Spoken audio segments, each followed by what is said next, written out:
Sa probinsya ay malaya kang kumilos. Mas malawak ang jurisdiksyon, tanaw, ang kagubatan at kabundukan.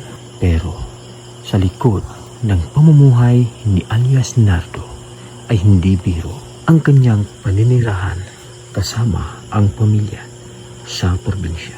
Ang hanap buhay para sa pang-araw-araw na pangangailangan. Sa videong ito, tunghayan natin kung paano nga ba nanghuhuli si Nardo ng libreng ulam para sa pamilya.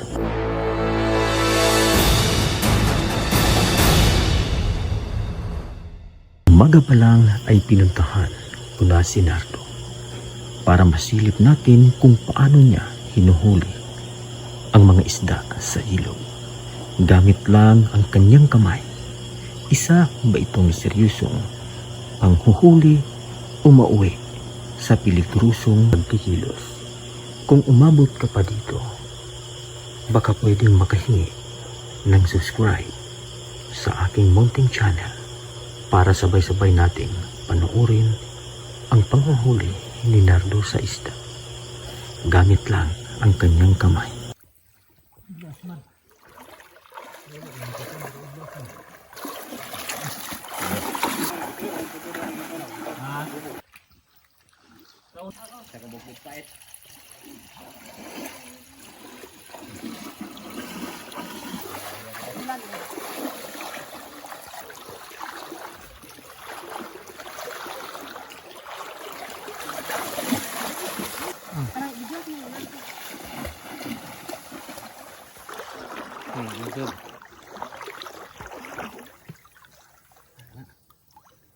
Uy. Habang patuloy kami sa panghuhuli, napansin ko kaunti na lang ang mga isda sa ilog. Ano-ano nga ba ang posibleng dahilan? Bakit ito ay unti-unti nang naubos? Kagagawan ba ito ng tao? O mahina lang sa disiplina ang gobyerno?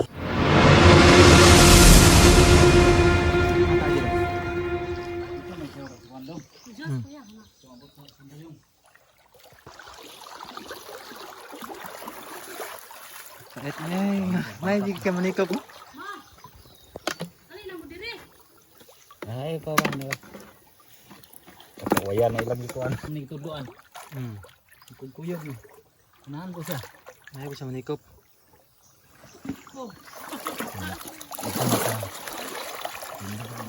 Para mapigilan ang pagkalagas ng isda sa ilog, sana mahigpit ang pagbabawal o pag-aabuso sa ilog para mas mapakinabangan pa sa susunod na henerasyon.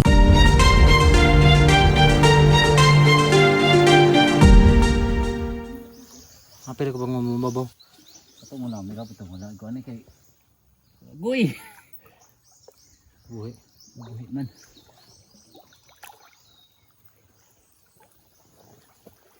Ay pang wato lang ate upak ko.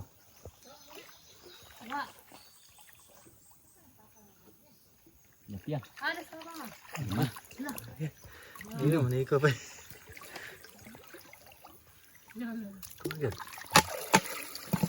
Kita manikap.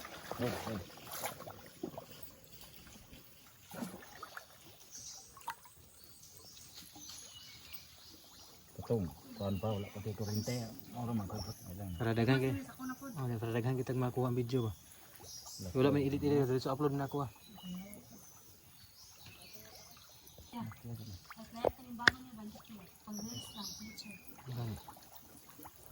Saka ko ndaro. Ada bang bagun ba makam ba wala ba saka. Tan. Dako pagi ko.